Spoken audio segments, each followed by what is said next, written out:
and then hit Mozilla down there in the bottom. Yeah. This thing? Yep. No, that's Click on Firefox. it. Yep, that's it. Firefox. Mozilla Firefox. Now you can see your comments over there. We're good to go.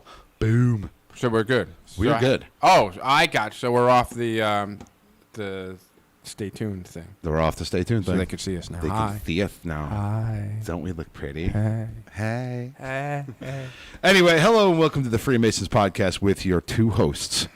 Right, Worship Brother George and Marjorie. Worship Brother Joe, and welcome for the Freemasons podcast edition of The Fat and the Furious. As you can see, Kenny's not here, and when he was here, it was the Big and Tall edition. Correct. So now it's you and me. It's The Fat and the Furious. I hear one of the phones on. I feel... It's you. Is it me? It's you this time. Nah, it can't be me. No, mine's all the way off. It's got to be you. Maybe it was me. So yeah. Anyway, today's episode, 192. We're creeping on 200. Creeping. You're good at that. I am, yes. And so Because I'm small and short to the ground. I can creep like a snake. Slither. Today's episode, we're going to be talking about the Improved Order of Redmen, which is a little-known organization, but it does have its Masonic ties. Indeed. So we're going to get into this, but first, we don't have any likes. Why? Because nobody likes us. Well, not that nobody likes us, but Because you're banned from social media and Ken's not here. No, because you and Zuckerberg don't get along. You can't just play nice with each other. Well, there's only so much of my information that I'm letting him gain, and there's no reason to link my personal Facebook account to our podcast Instagram and Facebook account, so I'm not doing it. All right. F them. But we got 2 new subscribers. We got a couple new subscribers, I think. But we have had a lot of people join the community recently. A lot. Like probably half a dozen in the last few days. That's awesome. Yeah. New subscriber on YouTube, George Antizelos. I'm going to say this again. Antzelettos. George forget it. Hi, George. Hi, Nice to George. meet you. He's Greek. And then we have John Donovan, who actually just subscribed very shortly ago.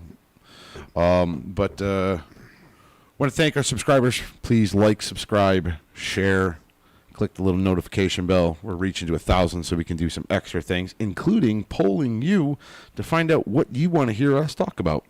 Because I can't come up with all the ideas, but I try my best. So it's your show. Seriously? Yeah, seriously. This is what happened. You know it's never a good thing when it's just you and I. Ken's not here to buffer. No, he's not here to play referee. So, yeah. But we're going to get into this Improved Order of Redmen. It kind of runs, I would say, somewhat similar to your Bunker Hill thing that you are a part of. I don't know how similar or how different it is, but yes, I am a member of the Order of the Sword of Bunker Hill. So I'm going to pull this off of Wikipedia as well as the Redmen's. They actually have a webpage, redmen.org. Then we're going to go through this and we're going to talk about it. Cool. So first thing I'm going to do is Wikipedia. We know Wikipedia never lies, but we'll see. It's a joke. Improved Order of Redmen is a fraternal organization established in North America in 1834. Their rituals and regalia are modeled after those assumed by men of the era to be used by Native Americans. Despite the name, the order was formed solely by and for white men. Organization claimed a membership about 500,000. Oh, wow. In 1935, but has declined to little more than 15,000. Yeah, whatever. We can debate the reasons for why it's only white men. I don't particularly agree with that, but moving on here. History. On December 16th, 1773, a group of colonists, all men and all members of the Sons of Liberty, met in Boston to protest the tax on tea imposed by England. We all know this. When their protest was unheeded, they disguised themselves as their idea of Mohawk people, proceeded to Boston Harbor and dumped overboard 342 chests of English tea. So that's pretty much where they're getting the name Redmen. Right. So what they're claiming is their history began in 1773, or they're emulating, would you say? Yeah. Emulating, yeah. what they did. And that's why they chose the name Redmen. Whether or not that ties into them being primarily white or for white men only. I think it's just paying reverence to the fact that they dressed up as Indians. No, I'm talking about why they only allow white men to be part of this. Because they're probably mostly white Anglo-Saxon Protestant folks. So for the... hold on. In the late 18th century, the Tammany societies, named after Tamaned, were formed. I'm not sure what that is. The most well-known of these was New York City Society of St. Tammany, which grew into a major political machine known as Tammany Hall. I've heard of Tammany Hall. I've never heard of this. I have. Okay. Maybe from, I don't know, maybe something we could talk about later if... I've heard of it. I don't know much about it. But Redmen orders are still around. Worship with Greg Schultz. Yeah, they're still around. Yep, they're still around. I don't know what their numbers look like. I know there's one guy here in town. His name is, I think it's Frank Hines, I think. He's, he was the one that used to... He's got all the Redmen regalia and all their charters and everything when we moved from the church to this building. Yeah. I met him a couple times, but I don't think they've been active for probably 20 years or so. That's what a lot of stuff up in the attic belongs to, right? No, that's the Order of Oddfellows. Okay. Yeah, no. When we moved over here to this location, the guy Frank came and they only had literally a cabinet, one small cabinet for their stuff. So, and I think when he picked it all up, he just took it to his house because I believe that they were dead in the water well before. Right. But he just didn't want to get thrown out. He didn't want to get tossed. Right. Yeah. All right. So, sorry, I had to take a sip there. It's hot as hell up here. It's really freaking hot. So, around 1813, a disenchanted group created the Philanthropic Society of Redmen at Fort Milford in Philadelphia. The organization grew into the 1820s. And then, here we go. This is where we get good. Parallel lines of advancement were offered in the Order of Redmen, a series of military titles and set of Indian rankings. So they'll say their rankings or their officer chairs, I guess, are modeled off of Indians. So you probably have chief, scout, squaw. I don't know. Not squaw. That's a female, but you know what I'm saying. Class and ethnic differences introduced by new immigrants, anti-Masonic persecutions, attacks on fraternal groups based on excessive drinking, and ultimately a widespread cholera epidemic in 1832 led to the decline of the organization. Excessive drinking. All right, we can relate. Not as Masons, just here on the podcast. Well, yeah. Yeah, no, Masons really, I mean... There are some dry lodges, though, actually, believe it or not. Yeah, there actually are. There's quite a few, especially after the Grand Lodge edict last year. Yes, 2 years where ago, they basically said that you had to organize as a bottle club. You couldn't just have booze in your lodge because of insurance reasons.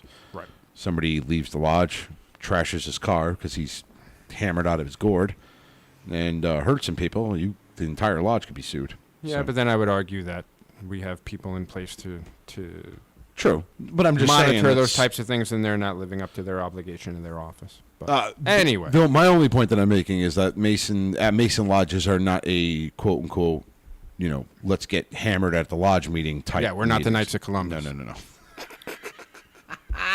You're gonna start this shit already. What? Huh? You're gonna start this already, huh? Or the Lions. So in 1834, the Improved Order of Redmen was started as a revival in Baltimore. So the original Order of Redmen started to die, and then they reorganized into the Improved Order of Redmen. Okay. And it focused on temperance, patriotism, American history.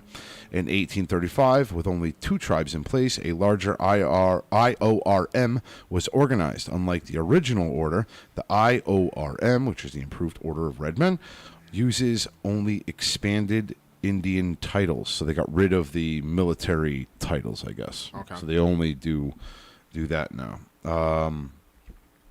Greg Schultz, he says, the women's auxiliary in the Order of Redmen has the degree of Pocahontas. Yes, they do.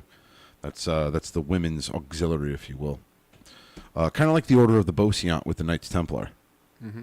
So, In one 1886 tribe, a member 12-cent a week dues went into a fund which was used to pay disability benefits. Oh yeah, so they have their own insurance. It's something that they offer. It's something that's also very different from Freemasons. We are not an insurance. Correct. There are no insurance benefits. That's usually one of the very first things that's explained to you on your investigation committee. Yeah, exactly. This is not a piggy bank for you. Our Redmen in Florida, Slitsky of Zaros. Welcome back. Hey, welcome back, Slitsky. Welcome back. Our Redmen in Florida. I have no idea. I don't know much about this organization. I know that there was one up here in Seymour. If they're in Florida, I have no idea. I would imagine that at some time they more than likely were. Well, there is the redmen.org, which is the website. You can go on that, and I'm sure you can find something if they are there. I know it's not really a very popular organization. Yeah, I would say if it exists in some way, it's probably very small, and certainly not at its peak of when fraternal organizations, post World War II, were exploding all over the place. But right. Yeah, redmen.org, check it out, and welcome back, Slisky of Zaros. We missed you last episode or 2 episodes ago.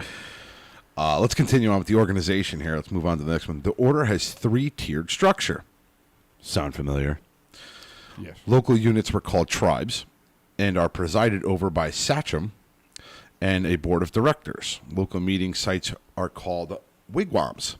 Okay. The state level is called the reservation, and the government, and governed by a great sachem and great council or board of chiefs. The national level is a great council of the United States. Oh, so they're they have a national level. Okay. So they have a great council of the United States. The great council consists of oh boy. You're going to struggle on this one. In Cojones?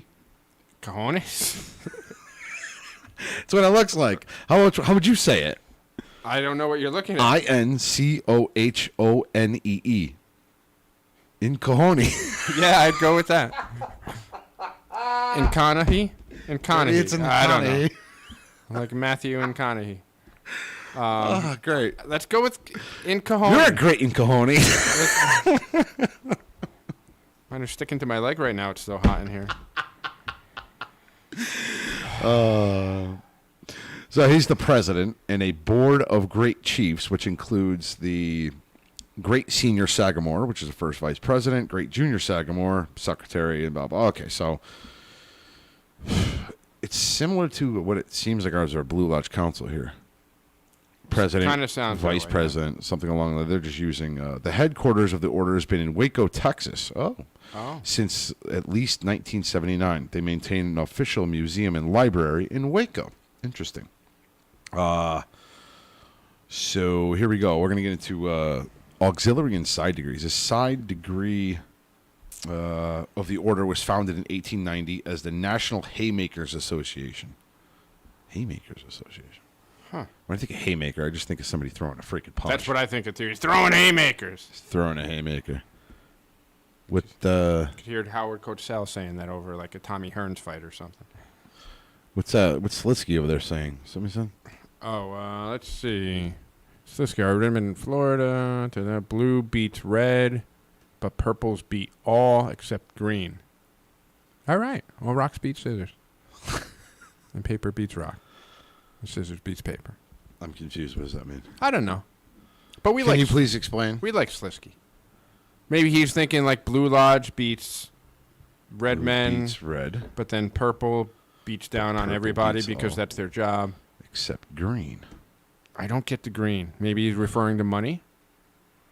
I don't know. I don't know. He likes to talk in riddles. I like that That's about all right. him. That's all right. He reminds me. But he is right. Well, blue beats red because if you're going to go red, let's go aprons. Here we go. We'll play along. We'll play with this game. All right. Okay. So chapter is a red apron, but Blue Lodge is still your base Correct. Masonic You can career. obtain So nothing higher than the 3rd degree of a Master Mason. Right. So Blue Lodge takes precedence over the appending bodies, but within Blue Lodge, a purple apron is higher than a blue. It is, but there is a part of a charge that says, should even the color purple bless your apron, something, something, something. Fair point. From a ranking standpoint, there are times where purple beats blue as far as Grand Lodge edicts and things like that, because we do swear our allegiance to him. And I think he's saying that green being money beats everything. All right. I like his little riddles. It's in the two pillars combined. I'm not following. Anyway, let's continue on here. So then you have the in 1952, the order created the degree of Hiawatha as a young auxiliary for males 8 and up, similar to our order of Demolay for boys. Yeah. So there's a lot of I'm going to have to say, go out on a limb here and say that this is probably a parallel to Freemasonry, because it seems like, from what I'm reading anyway and what I'm understanding about these guys, it's very similar to Freemasons, meaning either Freemasons started this as a separate thing, hidden in allegory, which, I mean, when you call yourselves the Improved Order of Redmen, Right. and you're white people, you're only allowing white people in, that's allegory for something. That means you're keeping something hidden. Right? Either that or they're just snobs. They're stuck-up snobs. Ken Tarwood, don't feed the trolls. How dare you call my friend Slisky of Zaros a troll, Ken Tarwood? Slisky and I are tight. Most of the degrees of Hiawatha were concentrated in New England. Oh, I didn't know that. In 1979, there were less than 5,000 members and approximately 125 consuls. Yeah, so they were starting to lose. The order of female auxiliaries, the degree of Pocahontas, so they do pretty much the same thing. Can you paint with all the colors? In 2011, I'm just going through their membership. They were originally up to 519,000 plus. Oh, wow. And now today in 2011, they're only 15,251. So my guess with 500,000 people nationwide that they had to be in Florida at some point. Well, it says members in 46 states in 1921. Yeah. But had declined to 31,000 in 32 states in 1978. Right. So I'm guessing no Alaska and Hawaii. So we're down to 48 right there. Right. So there are likely 2 others. Mm-hmm. So. Oh, until 1974, the order was open to whites only. In that year, the 106th Great Council of the United States eliminated the all-white clause in what was called a turning point for the order. Okay. Good for them. So good for them. They finally dumped that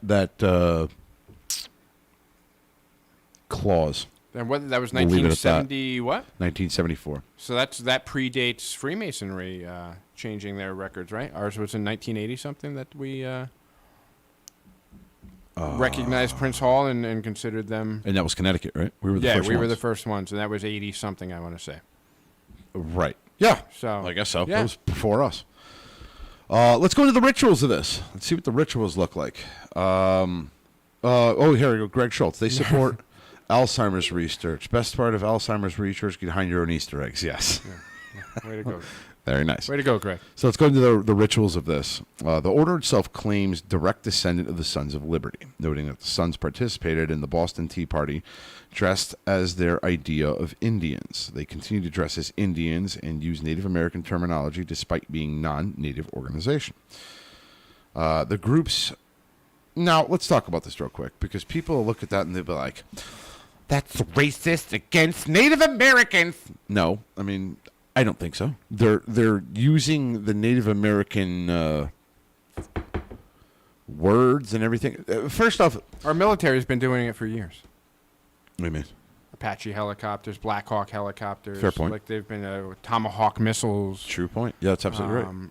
So, well, let me just also say, imitation is the best form of flattery, and I wish people would stop being so goddamn offended about stuff like this, because when you imitate something, it's the best form of flattery. Right? Except when we imitate you. No, it's still a form of flattery. Not really. You don't see a Joe doll. No, but in all seriousness, like, imitation is the best form of flattery. And on top of that, if you're drawing your roots of your organization to an act that was done by people dressed as Indians, it's kind of keeping the memory alive of the act that they did in 1775 or whenever the hell it was, right? Yeah, so in essence, it's white men dressing up as Indians to emulate or imitate or pull from white men who dressed as Indians and dumped the tea overboard and then were part of the founding of this country. So it's not necessarily that they're dressing up as Indians. They're dressing up as men who dressed up as Indians in 1774 or 5, however, before how many years it was before Declaration of Independence. So it's more symbolic of, I would even argue it's more symbolic of American patriotism than it is of any Native American thing, because that's what they're emulating. That's what they're emulating, yeah. The group's ritual terminology is derived from the language which they believe to be used by Native Americans, though it also shows the influence of Freemasonry. Here we go. Outsiders are called palefaces, which is what Native Americans called white people. Right. So that would be our Cowans and eavesdroppers. To open a meeting is called kindling the fire. Okay. Officers' installations are called raising up of chiefs. The voting is called twigging. The Masonic influence is seen in the 3 basic degrees. Here we go. Adoption, warrior, and chief. Okay. There's your enter apprentice, your fellow craft, and your master mason. There's also a 4th degree, beneficiary, or for insurance. So kind of like our past master. Mm. Yeah. We're going to skip forward here. I was looking for something that was their notable members. Here we go. Let's see here. I want to say both Roosevelts were, right? Theodore Roosevelt. Franklin Delano Roosevelt. That would be both. John Buchanan Robinson. Albert Dutton MacDade. I don't know who he is. And Warren G. Harding. So I'm going to switch over here. I'm going to go to the Improved Order of Redmen, their actually site, America's oldest fraternal organization. Let me clarify. We, as Masons, are the oldest fraternal organization. They're claiming that they're in the world. America's oldest fraternal organization. Yeah. And they are chartered by Congress. I'm not 100% sure. I don't know. They're chartered by the United States Congress? That's what it says, chartered by the Congress. Huh. Interesting. So here's what they have. I'm on their webpage, and yes, it is redmen.org. You're welcome to go check it out. Worship Brother Greg Schultz. Redmen's Day at Arlington National Cemetery. Annual ceremony to honor our unknown soldiers and all the brave Americans who have fallen in battle to protect our freedom. Okay, cool. Cool. We're going to go on their website. I'm on it right now, and let's look. Who are the Redmen? The fraternity traces its origins back to 1765 and is descended from the Sons of Liberty. These patriots concealed their identities and worked underground to help establish freedom and liberty in the early colonies. They patterned themselves after the Great Iroquois Confederacy in its democratic governing body. Their system with elected representatives to govern tribal councils have been in existence for 7 centuries. After the War of 1812, the name was changed to the Society of Red Men, in 1834 to the Improved Order of Redmen. They kept their customs and terminology with Native Americans as a basic part of the fraternity. Some of the words and terms may sound strange, but they soon became a familiar part of the language for every member. The Improved Order of Redmen is similar in many ways to the major fraternal organizations in the United States. Us. Yeah. The Improved Order of Redmen is a national fraternal organization that believes in, and here are the bullet points, love and respect of the American flag, preserving our nation by defending and upholding the principle of free government, America and the democratic way of life, preserving the traditions and history of this great country, creating and inspiring a great love for the United States of America, helping our fellow men through organized charitable programs, linking our members together in common bond of brotherhood and friendship, perpetuating the beautiful legends and traditions of a once vanishing race and kept alive some of the traditional customs, ceremonies, and philosophies. Legally, the Order of Red Men is a patriotic fraternity chartered by Congress. It is a nonprofit organization devoted to inspiring greater love for the United States and the principles of American liberty. So in that regards, it's very, very similar to the Order of the Sword of Bunker Hill. Yeah. Like, real quick to read you the mission statement of the Sword of Bunker Hill. It's to promote the interest of Masonry. So it's specific to Freemasonry. That's where it differs. It's an order within.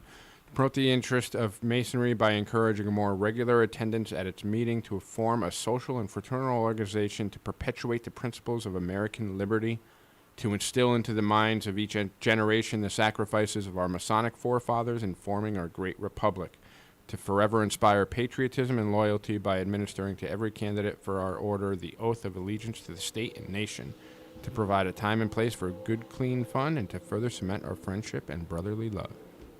Awesome. Yeah, it's basically... Theirs is not necessarily specific to Freemasons, where the Order of the Sword of Bunker Hill is. So that would be one difference, but both seem to be promoting American liberty and freedom and patriotism. So I just got a couple of things that they do. What are we looking at time, Joe? How are we doing? 30:42. Oh, okay. So just a couple things that they do. It says goals of the Red Men. They have the flag recognition program, a program to honor those patriotic Americans who displayed the flag regularly. Cool. Faith of Our Fathers Chapel. It's erected at Freedom's Foundation at Valley Forge, Pennsylvania, to commemorate the ideals and principles of our founding fathers. Annual pilgrimage to Faith of Our Fathers Chapel. Annual meeting to renew the strength and beliefs of the American way of life. Children with Cognitive, Intellectual, and Developmental Abilities Program. Oh, wow. So it's formerly, so it's, the name of the program is ARC, formerly the Association of Retarded Citizens in Special Olympics. Okay. So they're involved in that. Redmen's Day at Arlington National Cemetery, which is what Worship Brother Greg was talking about. And then they have the Redmen's Week, which is the week of December 16th. Designated as the Redmen's Week, commemorating the Boston Tea Party in 1773. I mean, I'm interested in it. Come on, close. Personally, I think, I don't know. I think it sounds to me like this is something a Mason would start. Yeah. I mean, given that many of the members of the Sons of Liberty were actual Masons, correct. It might have been their way at that time, when it might be that ultimate FU to our buddies across the pond. Well, I think it might be one of two things. So this is just me hypothesizing here. Mm-hmm. So if me and you were in Morningstar Lodge, mm-hmm. and a couple other people were pissed off at the government about something. Let's just give an example, okay? And I know, I'm not trying to be... Let's talk about something that's a current event, right? Oh, boy. No, hear me out. And again, by no means, I'm not making this political, but I'm just trying to use it as an example of... You just follow it. Stick with me here, okay?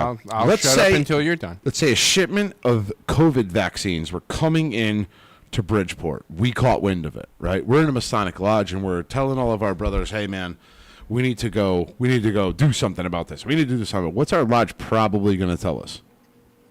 Pound sand. Okay. So what happens is... That's not part of what we do, so... Now we have a meeting. We're supposed to have a meeting, right? Yeah. And magically, the master can't open because a bunch of us decided to go to Bridgeport dressed as Indians and threw it into the water, right? By no means am I telling anybody to do this. Please. This is just hypothetical, and I'm using it as an example. So, with that being said, they're not going to come forward and be like, yeah, us Masons, we went and we did this thing. We went and did this, to keep the memory alive because it makes Masons look bad, right? So what you go and do is you make another order commemorating exactly what you guys did to keep that memory alive. That's where I'm drawing this Redmen origins from, right? Perhaps. So I'm just saying, that would make sense, right? We're going to go make another order, me and Joe and whoever else went and dumped the shit in the water to celebrate what we did. But it would still conflict with your duties and obligations to Freemasonry. So even though you create this little side order that you're like, oh, well, it's not okay here, it's okay over here, it's still not okay in the main. But I mean, if you think about it, that's exactly what the members of St. Andrew's Lodge No. 2 in Boston did. Yeah, but the oaths and obligations were different then. No, they weren't. They didn't have to swear their allegiance to any nation or king or anybody. Those were all added after the Morgan affair. The whole. Okay. So let me ask a question here. Where did we get in? We got into it that one time with the cheerfully submit. That's part of one of the charges. Then why is something and something accepted and left to our own choosing? That's a whole different part of the degree. We've had that conversation. That's a whole different part. But that's where you must protect the secrets of a Master Mason, except for those two conditions, which are then left to your choice. It doesn't say those two things are okay. It just says if you commit those things and you tell me in confidence, I don't have to turn you in. It's my choice. So we take these oaths. We created these oaths. Yeah. At what point does a Grand Master have the right and or ability to put these extra things in away from the original oaths of a Mason? Grand Master doesn't have the ability to do that. It'd have to be voted on at a Grand Lodge annual where the members of the Blue Lodges are represented and a vote is taken. And so does that make you a non-Mason now? Because if you had subscribed to the old charges and not the new charges, well, you're alive. Still a Mason. You weren't alive a couple. I know what you're saying, ago. But you get what I'm saying. Like in the future, like if something. Well, you got to go based on the oath and obligation that you took at the time where you came into the organization and said, "Okay, that's what I'm signing up for." Okay, but on the flip side, though, like I don't know, like we've had this conversation. I can't remember if we've had it on air, off air, or whatever the case may be. We have had it on air. Yes. Like I took another oath that we talked about. Right. And it was an oath to defend against all enemies, foreign and domestic. Right. And to defend the Constitution. Right. So which one takes precedence? Well, you took another oath after that, knowing that you had that other one. So I would say that you, in some way, by taking an additional oath, a wash. If it were to Let's do this. No, you may have nullified your initial obligation. I don't believe so. But my point, getting back onto this, though, just, I can see that in order to keep shame from the craft, they would create another order commemorating the act that they did in show of American patriotism. Understand that many Americans also in this time during Sons of Liberty, they see themselves as Americans under the British Crown. So for them, I mean, that's why the whole revolution got started, is because taxation without representation. They didn't feel as equal partners. They felt like Americans being told what to do. They're subjects of the king. Subjects, right? Right. So America was their country. England was just the overhead body. So if you think about it, they weren't really violating their obligation, even if they had the current ones. So now in modern days, if you were to do something stupid like this, I mean, depending on your point of view, if you feel like our government has become too tyrannical and overreaching, you're still in violation of your oath and obligations. So let me put it to you this way. So when I was like 13... I'm just making a point. Like, I know. That's why they would create the Redmen. So, but hear me out. Let me draw and I understand that like that could be why they do, but it doesn't absolve them from anything. So when I was 13 or 14, I made my confirmation. Okay. And one of the things they say, do you swear to something to the effect of, do you swear to go against Satan and all his teachings and blah, blah, blah. No, I'm kidding. That's a joke. And I said I do, but of course on the side I'm giving like... Oh, God. No, you weren't. Were you really? And every time they bring that up in church, I throw the devil horns. But I said... That's screwed up. I'm a screwed up person. Surprise. But I said... The Freemasons podcast, and none of its members subscribe to... But I said, yeah, Satan, as part of that ritual, if you want to call it a ritual, I said, yeah, I swear off Satan and all his teachings and blah, blah, blah, blah, blah. Mm. So if I then, I don't know, 10 years later, 15 years later, become a Satanist and swear my obligation to Satan, I can't go back and say, well, I took that obligation when I was 13 that said God is cool, so I'm still cool with God. I can't, it conflicts with my secondary oath, so I can't be okay with Satan, but then be like, hey, God's cool too. But we also don't have a lodge full of 13-year-olds. In my personal opinion, no child under the age of 18 should be taking any swear of an allegiance to anything. So you're 18, you're still a child. That's called indoctrination. You're still a child. My point, which is why... Well, so that's I'm invalidating your initial obligation. Thank you. The obligation you took, you were 18. I was 18 years of age. Yeah, you're still a kid. You're still a kid. You have no worldly knowledge. Legally, you're an adult, but you're a kid. Okay. You're a kid. Is there that much difference between you at 18 and me at 13? Probably not. So let me just. I was still taller than you.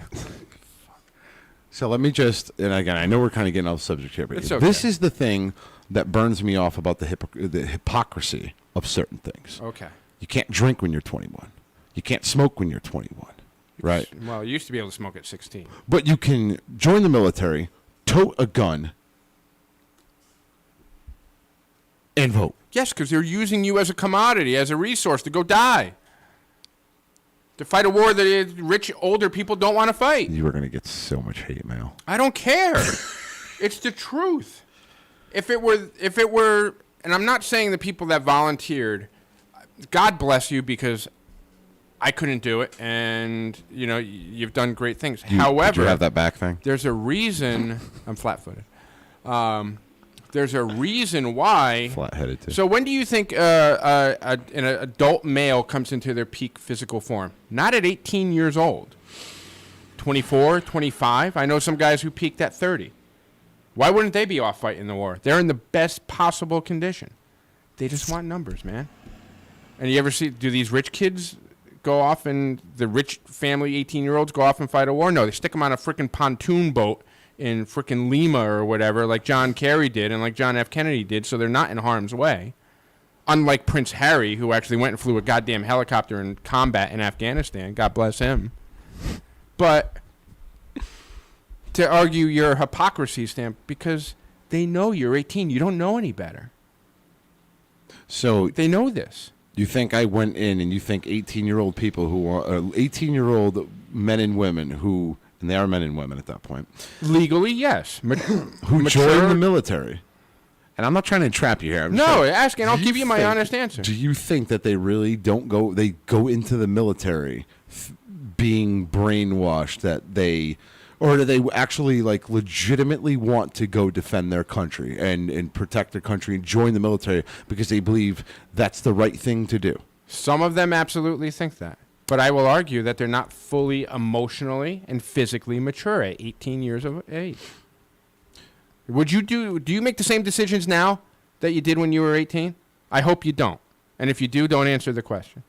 But you think of things differently now than when I hope you do. If I can go back in time, Would you tell your 18-year-old you, hey, you might want to do this differently, or would you be like, do it No. all the same? not a chance. Okay. I would do the same exact path that I went. And make the same exact decision. Same exact Every decision. single one. When Not it comes just to the joining the military. and I'm defending I'm talking life in general. No. We're talking about the military portion. But you of it. can't just segment, hey, I'm smart in military, but I made bad decisions in other parts of my life. No, if you're making bad decisions in other parts of your life, you're probably making bad decisions in every part of your life. No. Here's my point. So, yes, some 18-year-olds would say, absolutely, it's the right thing to do. I want to defend my country. I want to do my part. God bless you. Go to a military college and get your education, and then learn how to fight a war would be my thing. But the other piece of it, too, that you're ignoring is a lot of 18-year-olds had no other way out.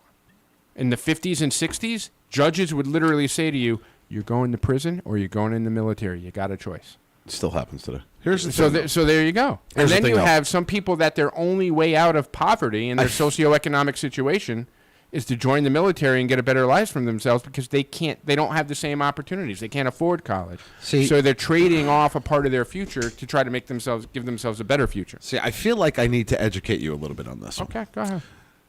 Not everybody who joins the military totes a gun.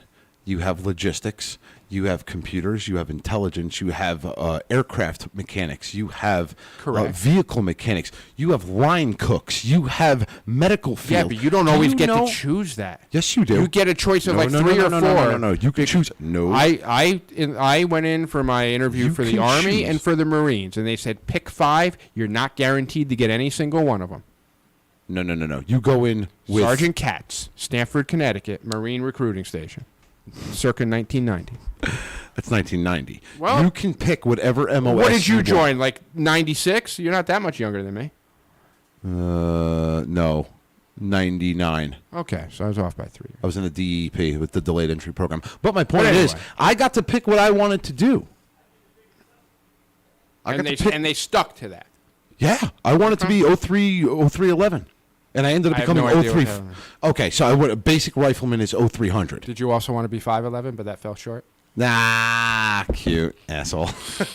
No, but my point being is that there are so many other things to do in the military. You're not just a bullet catcher. There's supply and logistics. You can go to aircraft mechanics, line cooks, medical field. There's so much stuff to do, and realistically, yeah, you say that, oh, there's poverty. You know, people who join they're impoverished. Yeah, but you know what? There's a couple things you do that happens to you when you come out of boot camp, and I'll just say this: one, okay.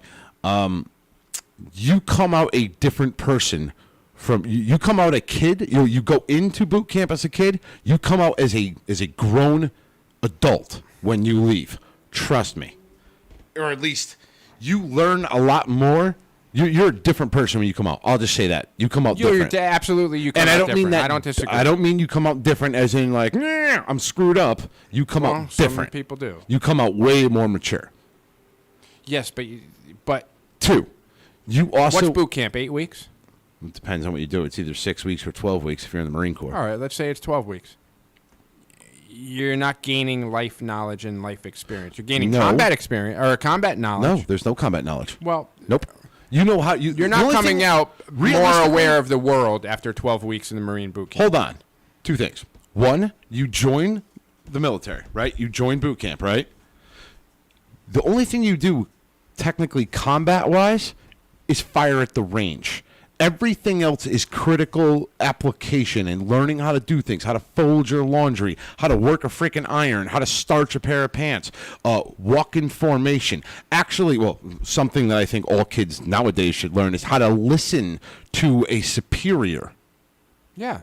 Like, these are all things you learn. You don't actually start learning what your trade is until after boot camp when you join Infantry Training Battalion, MRT, which is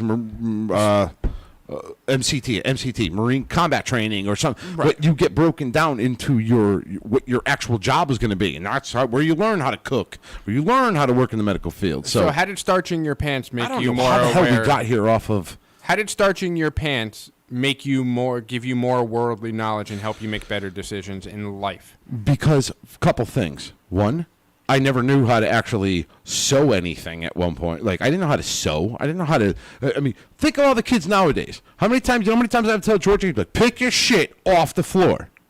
Pick up your room. Clean up your freaking room. If it makes you a different person discipline-wise, I can't argue with that. Number 1. I can't argue 2, with that. teaches you how to manage money. You know how bad I sucked prior to freaking going in the military? How much I managed? I mean, I still sucked at managing money. But I'm saying, as a kid, I didn't know how to balance a check account. The Marine Corps taught me how to balance a thing. Okay. When I said, oh, yeah, I'll be there at 4 o'clock, right? Taught you how to be on time. No. The Marine Corps, they expect if you're 15 minutes early, you're already late. So it taught me to be more disciplined in what I do. So, yes. I mean, personally, that's where I go with it. I don't know how we got off of the Redmen here, but this is fine. Because you decided to go this whole political thing. I'm not going to political thing. I'm going. And then you called me a hypocrite. I didn't call you a hypocrite. No, you didn't. I was going to say you did discuss the hypocrisy of the 18-year-olds can go to war and fight, but they can't drink, they can't do this. And right. So that's how we got. So let's circle this back here. All right. So obligation that you take as a Mason, right? Yes. That's why we have it where you have to be 18 to be a Mason, right. Because under 18, I mean, you can argue all day. What's considered an adult? 18, 21. You can argue that all day. That's up for every grand lodge.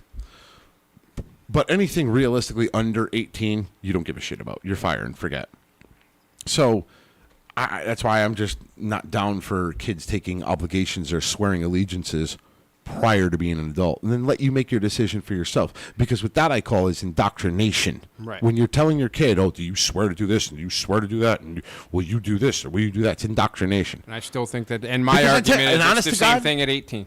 To me, it's just, because it's like the argument with some of this COVID bullshit, where it's like, well, if you're 6 feet away, you're safe. But if you're 5.5 feet away, you're not safe. So if you're 17 years old, you're not capable of making these decisions. But in one more year, automatically you get this magic thing that goes off, and you can make these decisions. It doesn't work like that. Well, here's the thing, and I've said this before, and I'll say it again. I learned more from the History Channel than I did in school. So my point is, Now you're do in your high own school. do your own research, right? That's what I'm saying. Like, do your own research into Right. things. But people also mature at different levels, and Correct. 18-year-old George might have been more mature than a 18-year-old Ken. Oh, I doubt that. Probably more mature than an 18-year-old Schultz, or same. But you know, a 16-year-old me might have been more mature or less mature than a 16-year-old you. Everybody's different, so you can't just put a number on it and say, "Oh, just because they." No, hit this everybody age. matures. No, I agree with that. Everybody matures a different thing, but I do think there are. I know 40-year-olds that I would say, "No, you're incapable of making the decision to join the military." No, but and I agree with that. I do that. But there are some people that never mature. Right. They're children until they're freaking, Right. But We're not getting any hate comments on this. No, so it's far, actually so gotten good. very quiet. Yeah, It's I been think quiet did we make them uncomfortable? I think they either made them uncomfortable or they're like, we don't want to listen to these two freaking Karens bitching over here. We got 5 current viewers. 7, Right? Where do you see 7? 8, and 5. Oh, 8. Okay. Anyway, so getting back into the whole Redmen thing, I think personally, that's what they did is they went and made a branch organization to keep the Masons out of the fact of the deed they did. But I mean, I could be wrong. But I think it's interesting how many Masons are. Many